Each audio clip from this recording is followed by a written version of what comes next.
What if I told you that somewhere in the world there's a woman who literally has a full head of hair, but it's not on her head? And no, this isn't some weird beauty trend or a medical transplant gone wrong. This hair is growing exactly where hair should never, ever be. Inside her stomach. Today, we're diving into one of the most bizarre cases the human body has ever produced. And trust me, by the end of this story, you'll never look at hair the same way again. Meet Sarah. Not her real name, because honestly, if this happened to me, I'd want my privacy too. Sarah was a perfectly normal 19-year-old until she started experiencing some, let's call them digestive issues. We're talking severe stomach pain, nausea, and the kind of bloating that makes you look like you swallowed a basketball. For months, doctors couldn't figure out what was wrong. They ran tests, prescribed medications, suggested diet changes. Nothing worked. Then came the day Sarah ended up in the emergency room, doubled over in pain.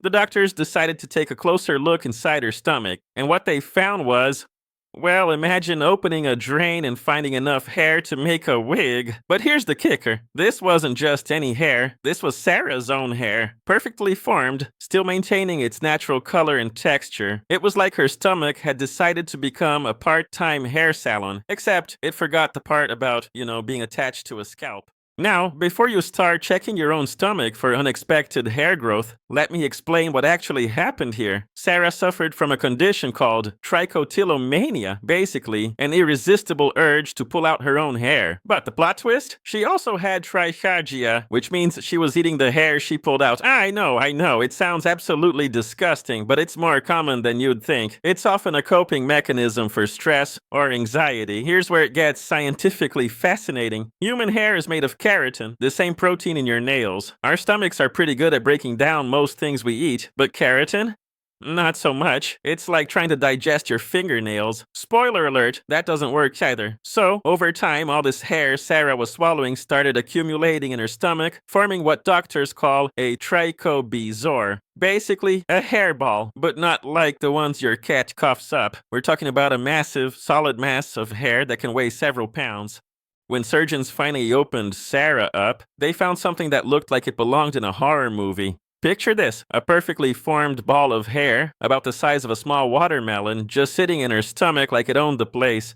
The really crazy part? This hairball had been growing for years. It had its own shape, its own structure. Some doctors describe these things as looking like abstract art pieces, except they're made entirely of human hair, and they're preventing you from digesting food properly.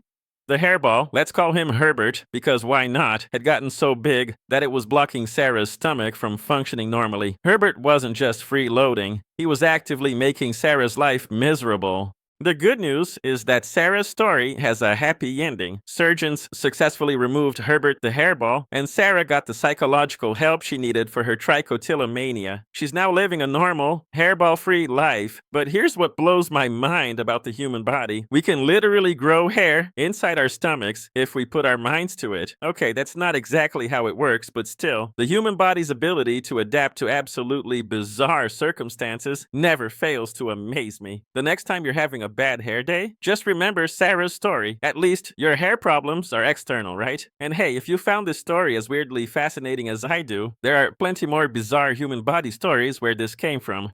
What's the weirdest thing you think the human body is capable of? Drop your thoughts in the comments below, and who knows, maybe your suggestion will be the next episode. Until then, keep being wonderfully, bizarrely human.